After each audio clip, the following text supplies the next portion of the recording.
You're watching Kenosha Community Media.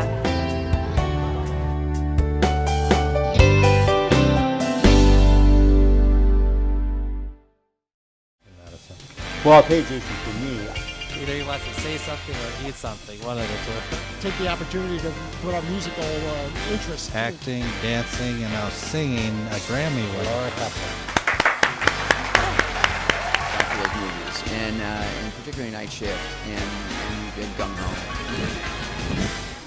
Really? Never knew that.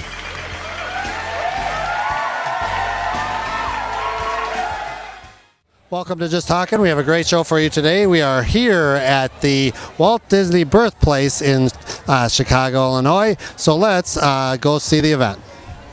Okay, here we are at the Walt Disney Birthplace Project. And what's your name? I'm Todd Reagan. I'm the Executive Director of the Walt Disney Birthplace. Excellent. Well, let's take us back. How did this all get started? Well, about 3 years ago, we found out that this house that Walt Disney was born was actually in Chicago. Most people thought that Walt was born in Marceline, Missouri, or in Los Angeles, or somewhere near Walt Disney World, but it's not true. He was born right here in Illinois, and we decided to save the house, but we weren't quite sure what to do with it, and it all just came together with the community to restore the house back to the way it would have looked like when Walt was born in 1901. And open it to the public. So this will be a museum that you can walk through, but it will also be, and this is super exciting, it will be the center for early childhood creativity and innovation. So we'll use this little house where Walt, Roy, and Ruth Disney were all born to inspire the next generation of dreamers and doers. That's absolutely terrific. So what stage are we at now? The exterior's done?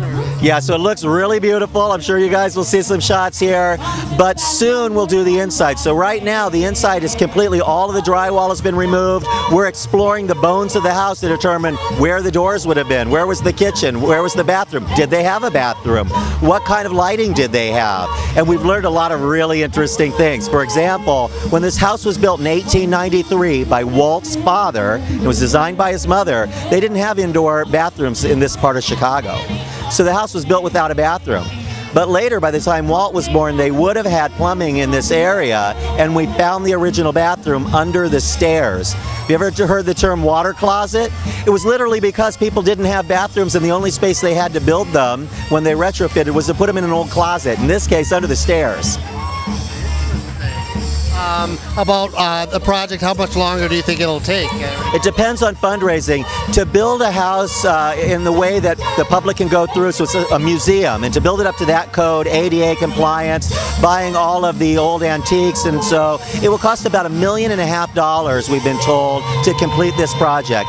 So we finished the exterior, we're fundraising for the interior. When we raised enough money, we will complete. But as we get money, we do little bits of the project. So we'll probably do the downstairs first, then do the upstairs. Finally, when it's all done, we'll open to the public. Do you think the Walt Disney World Company would get involved in something like this? So the great news is that the Disney Company was out here in Chicago for their shareholders meeting earlier this year, and at that meeting they donated $100,000 to the restoration of the Walt Disney birthplace. So they've definitely got behind the project. Everyone understands the importance. The Disney Company, Mickey Mouse, it all wouldn't have happened if Walt hadn't have been born right here at the corner of Tripp and Palmer in Hermosa. And how many kids did he have in the house? Or There were 5 kids. There were 2 older boys, Walt and his younger sister Ruth, and then the parents. So altogether there were 7 Disney family members though living in this house, and it was a little 3-bedroom house. If you look at the side of the house, you'll see that there's a line where the color changes. The color changed portion of it is additions that happened after the Disney family lived here. So we're trying to make it clear to you just how small the house was. Downstairs was just a sitting room, a dining room, and a kitchen. That was it. Upstairs was 3 bedrooms, and that's all. There was nothing more to this house. It was a tiny place, and yet the Disney family was creative. They were all successful. So it just goes to show you, if you have a little ingenuity and some creativity and you stick to your dreams, anything can happen. Okay, here we are at the Walt Disney Restoration Project. I'm with your name? Ray Colon. Ray, great to see you today. What's your role in here today? My role is the Executive Director for the Center for Early Childhood Creativity and Innovation at the Walt Disney Birthplace. And so we are, converting and restoring the home to make it a house museum. We've also established a nonprofit organization that will work towards building on the creativity of young people in the community. And so we're going to use the house to really leverage the example that Walt Disney left us, which is, he lived here from birth. I mean, he was born upstairs, and he was here till he was 4 years old, and those are the formative years where a child's character is born. And so we want to use the house, we want to use Walt's example as a way to leverage programs for young people in the community and be able to just show them that if you work hard, if you have a dream, if you act on it, then you can change the world, and just like Walt Disney did. So that's we have 3 main events that we're having every year. So every December we do a Happy Birthday to Walt Disney on December 5th. In October this year we're also going to have an event for Halloween, and today's event is really in celebration of Roy Disney, who really leveraged a lot of the projects financially for Walt. And it's not the winter, so it gives us an opportunity to do something where the weather cooperates with us. So today, this is the first block party we've had, and based on the turnout, it looks like we'll probably have a lot more. How did you get involved in the project? Well, I've been an alderman in the area for 12 years, and so as of last May, I was no longer alderman, and the folks who came who bought the house, we formed a relationship a couple years ago, and they saw that I was really interested in this project and having it designated as a historic landmark. And so they didn't have anyone in Chicago. They live in California. And so I'm kind of like the person with the keys to the house who is overseeing all the contractors and doing a lot of the community outreach work and helping out with fundraising and all those different aspects of all other duties as assigned to try to make this Walt Disney birthplace a reality. Why is it important for the youth to get involved in this project? Well, youth face all kinds of issues, and we believe that if we build on someone's creativity and their culture, that they're going to be resilient when it comes to being able to stave off any of the negative influences. And so it's an opportunity for us to really be a good neighbor, get neighbors involved, and also work with young people in the community. And so many people don't know that Walt Disney was born in Chicago, and it's not in the History Museum, it's not in any of our archives, so it's an opportunity for us to also promote that history in Chicago, that claim Walt as what he is, one of our very own. Any target date when the full thing will be open? Probably a year out. We're working on the exterior now, and we had to do a forensic demolition on the inside. And so we now have probably about 98% figured out what the original floor plan was. And so we'll be going in for permits and plans and getting that work done. So I think about a year out.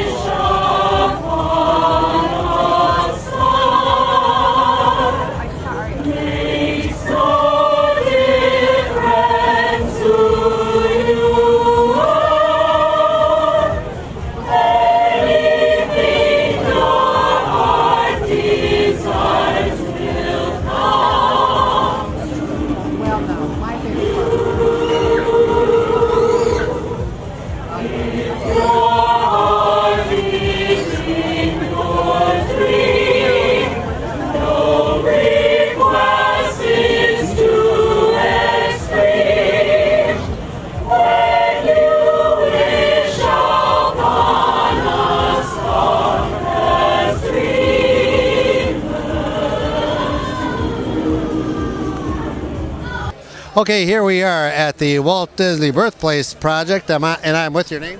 Shirley Schmidt. And Shirley, nice to see you today. You have a big, important role in this project. Let's hear what it is.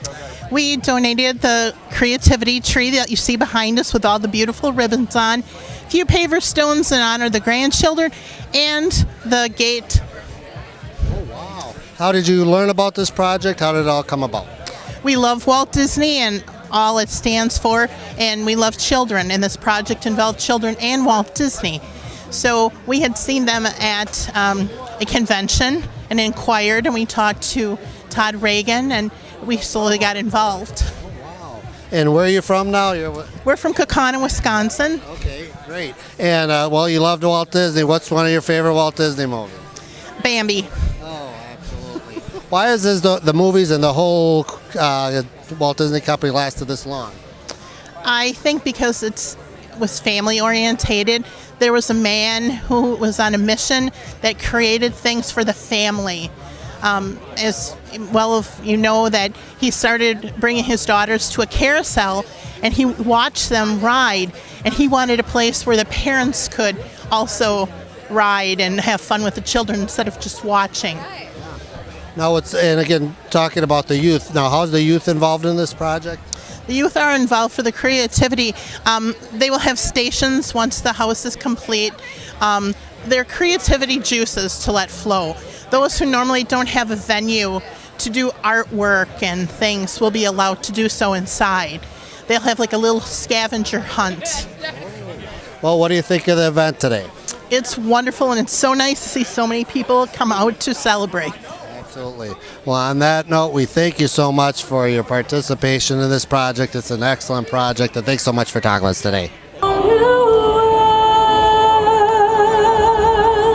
A dazzling place I never knew, but when I'm way up here, it's crystal clear. But now I'm in a whole new world with you. I'm in a whole new world with you.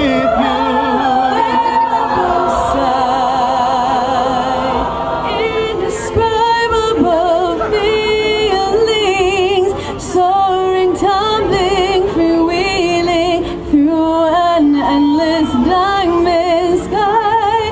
A whole new world. Almost 1,000 feet. It gets better. I'm like a shooting star. I've come so far. I can't go back to where I used to be. With new horizons. Every moment will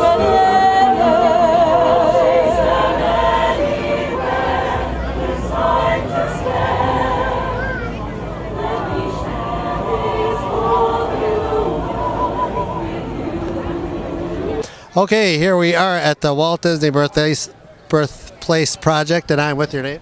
Shane Grammer. And Shane, what's your involvement for today's event? Yeah, today I'm just here to kind of help facilitate with the kids and the color on the ground. I've been drawing out outlining some Disney characters so that they can go in and fill in the colors and have fun. Now, I heard that you're an artist, or what's your background? Yeah, I've been a contractor for Walt Disney Imagineering, and I own my own company, SG Studios, and we design and fabricate a lot of sculptural elements that you see in theme parks all over the world. Wow. Yeah. What projects, what parks have you worked on? Shanghai Disney. We're working on Motion Gate in Dubai right now. Water parks throughout China and all over the U.S. And people don't realize that they'll go to either Great America or Disney World, but it's all worldwide theme parks. Yeah, I mean, you'll never know. It's kind of stuff you take for granted, like rock work and tree sculptures, and the elements that you walk through in a queue line or in an entryway into a gate. We're a part of stuff like that. Wow, very neat. What in Shanghai? What did you work on the Shanghai Disney? We worked on a lot of different things, architectural elements in the hotel, and some sculpture elements throughout the park. Okay. As far as, what do you think of the event today? Oh, this is amazing. I've been donating paintings to the Walt Disney Birthplace just to help raise support. But these guys really captured my heart, because I wouldn't have a business if it wasn't for Walt and his dreams, his aspirations, and really just going after it. So that's what I tell everybody, hands down. And one of your favorite Disney movies? Well, I love Mary Poppins. I mean, if you're talking old school, Chitty Chitty Bang Bang, I think. Was that Disney? I don't know. But Mary Poppins, and I love a lot of Cars and the Pixar influence. And now that they own Star Wars, come on, The Force Awakens. Exactly, there you go. Yeah. In fact, why has the Disney Corporation lasted this long in producing the same thing, the old school to the new school? Well, I definitely think it's because of storytelling. So they've had all these great stories and films that we've grown up with, and then they incorporated those into our park. And then now with buying the IP from Star Wars, guys even our age, I mean, we're loving it, and then our kids are loving it, and they've really bridged the gap of different generations of storytelling. Well, we thank you so much for your participation in this event and help donating, and we help raising money for this project, which is just a fantastic job. And thanks so much for talking. Yeah, sure. Thanks. I appreciate it. Okay, here we are in Chicago at the Walt Disney Birthplace Project. I'm with your name? Mike Peraza. And Mike, thank you so much for coming out today. What do you think of the event today so far? It's a pleasure. I mean, we've been here since about 9 o'clock this morning, hoping the rain would stay away, and so far it's actually behaved. So we're really lucky that way. Well, you are an excellent artist and in the animation world. How did you get involved in animation? I've always enjoyed animation. I've been a fan of Walt Disney's from, as a child. I enjoyed all the films and stuff. We used to watch what we called Uncle Walt and the Disneyland show on Sunday afternoons. Everybody used to watch those. And so I got to a point where my art teacher in high school said, you really might want to go out there and check out a new school called California Institute of the Arts in Valencia. And Walt had started it up before he passed away. I sent a portfolio out, got accepted, and met my wife, who became an animator, and the rest is, that's why I'm here today. Well, I looked at your work. You worked on Tron, is that correct? I worked on Tron, worked on Fox and the Hound, Basil the Baker, we call it Great Mouse Detective, Mickey's Christmas Carol, Aladdin, Beauty and the Beast. In fact, I was one of the founding duckmen, if they want to call it, for the Disney TV series. I worked on DuckTales, Gummy Bears, Wuzzles, Darkwing Duck. And gosh, I even worked on Goof Troop. But how was it working on those? Like, let's say the Little Mermaid. I know that was. That one, right? How was it working on that one? That was wonderful because I met a person I was a big fan of called Howard Ashman. Now Howard had done the music or done the lyrics for songs, like Little Shop of Horrors, and I remember seeing it over in Westwood, and I thought that was the funniest thing I'd ever seen. And I had left the studio, and I got a call back from John Musker, who was going to direct it. He says, I want you to come on back, work on this film with me. And I said, oh, really? He said, yeah, I've got a guy doing music. It's fantastic. It's Howard Ashman. And so I love his work. He goes, yeah, you know what it is. And I said, no, I've heard his work, Little Shop of Horrors. Oh, really? So I signed on because I knew John and Ron. I'd worked with them on Great Mouse Detective. But Howard and Alan Menken, I figured when they were on there, it's like, these guys are incredible. I really wanted to work with them.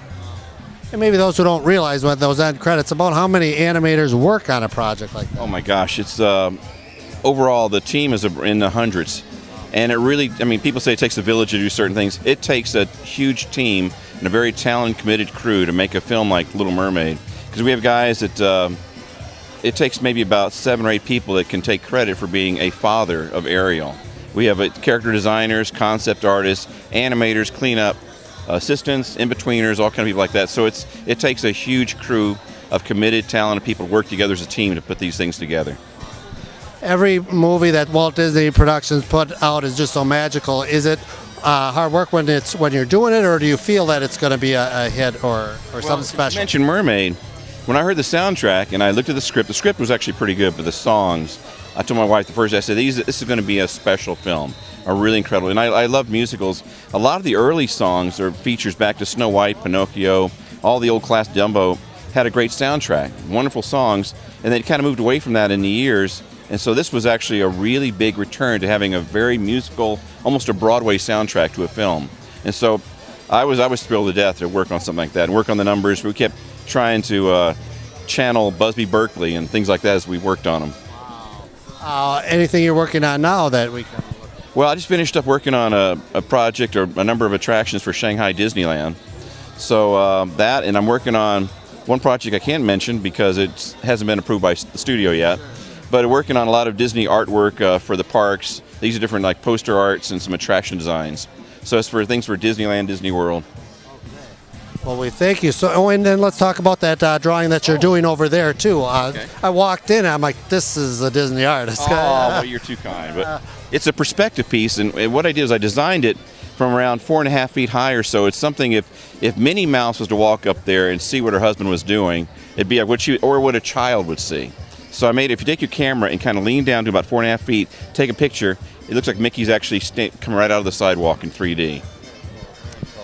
Well, we thank you so much for your participation in today's event. You're an excellent. It's exciting. I love this. This is incredible. To be here, this is the man who started it. Walt always said it began with the mouse. But of course, it also began with the man, too, before the mouse. So to be here where he was born is it's an honor. It's a real thrill. Well, we thank you so much for coming out to this event today. You're a terrific artist, and thanks so much for telling us today. Thank you.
Ladies and gentlemen, I'm not sure if you'll know who these are.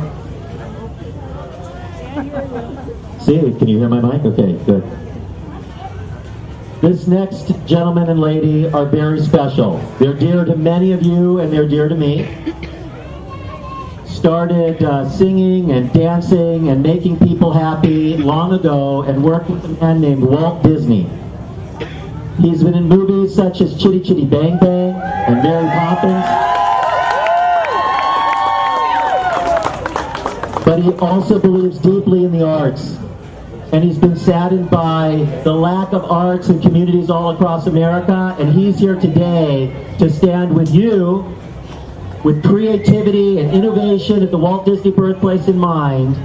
Ladies and gentlemen, I would like to call out Arlene Silver and Dick Van Dyke.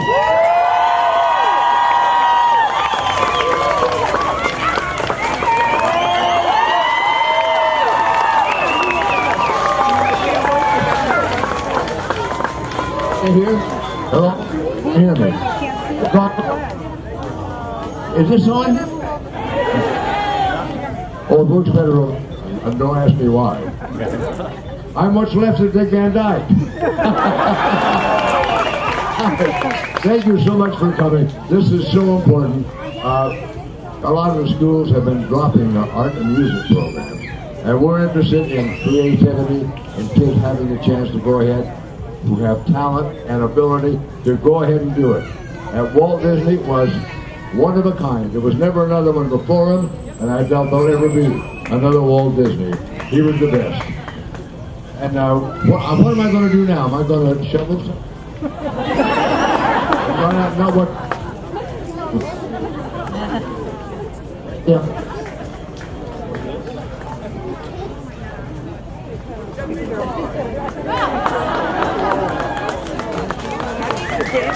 He's 90 years old. 90 years old. Okay, here we are at the Walt Disney Birthplace, and I am with your name? Brent Young. And Brent, what's your involvement in today's event? Well, my wife and I, Dina Benedon, purchased the Walt Disney Birthplace in 2013 with the idea to restore this home back to its original condition that Walt and Roy would have known had they seen this house today. Over those years, we got into the community, we started understanding some of the needs of the community, and one thing that jumped out to us is that all these kids come out of the same school that Roy Disney came from, which was the Nixon Elementary School. They'd walk by the house, they would see the house, and they didn't know Walt Disney lived here. They didn't know who Walt Disney was. So really at that moment is when we started our foundation, which is the Center for Early Childhood Creativity and Innovation at the Walt Disney Birthplace. And what that is to help the kids, the local community kids, really learn about creativity, get deep inside of them and allow them to express themselves in ways that they might not get through public school. How did you come across the house? Was it up for sale or was it on the record? Well, it's interesting. My wife and I are theme park designers, so we design theme park attractions for a living and animation. We do animation, so we work in that industry, so we know a lot about the Disney history. So I was working on a museum project that had to do with some Disney program and found out that the home was here in Chicago. I'm from Chicago originally, actually from St. Charles, I can't say that, from the west suburbs. And so, excuse me, Truman, this is my son Truman. Whoa, yeah, here he is. He's having a good time today. Okay, hold on a second. Truman, let me finish this. Oh. All right. Sorry about that. So, so in doing some of the work, we decided that we were going to, we located the house, we saw it online, we made an offer to the person that owned the home at the time, and we came out here and kind of made a pitch to him saying, like, we're going to restore this house and keep it safe for the next 100 years. We're going to bring it back to what it was. It's really important that we do this. And the owner agreed, and a super great couple, and I'm really happy that everything worked out this way. And a little, since you know a history of the house, did Walt's father build this, or what was the backstory? Yeah, so Walt's father and mother, Flora and Elias, came up to Chicago from Florida, actually, to work on the 1893 World's Fair. And at the time, Flora was pregnant with Roy Disney, so Elias built this house with his bare hands. All the original walls are still in there, the original roof, all the square nails he used are in there. So Roy was born in the home, and then 8 years later, Walt Disney was born in the home, and then 2 years later, his sister Ruth was born in the home. So the future of the house, do you have an idea when this will be open? Is it going to be for tours, or? Yes, it's going to be for tourism. We're going to open it up hopefully within a year is the plan. It all really comes down to fundraising. So we're really looking for people to come out, get involved, get invested in the project. You can find more information about the project on the WaltDisneyBirthplace.org. I was just going to say, so once again, what did you think of the event today? The event was so beautiful. I mean, it couldn't have been better. The community came out. Having Dick Van Dyke here is just, it's a dream come true for everything. It's just the way that it should be. We had like a 90% chance of showers 2 days ago, and now it's crystal clear and the house looks gorgeous. So we're really happy. Well, Brent, we thank you so much for buying this house and restoring it, and for the youth, as you talked about as well. And the website once again, so we can get involved and help fundraise. It's the WaltDisneyBirthplace.org. Okay. Well, thank you so much for coming today. Great event, great weather, and thanks so much for talking with us today. Thank you.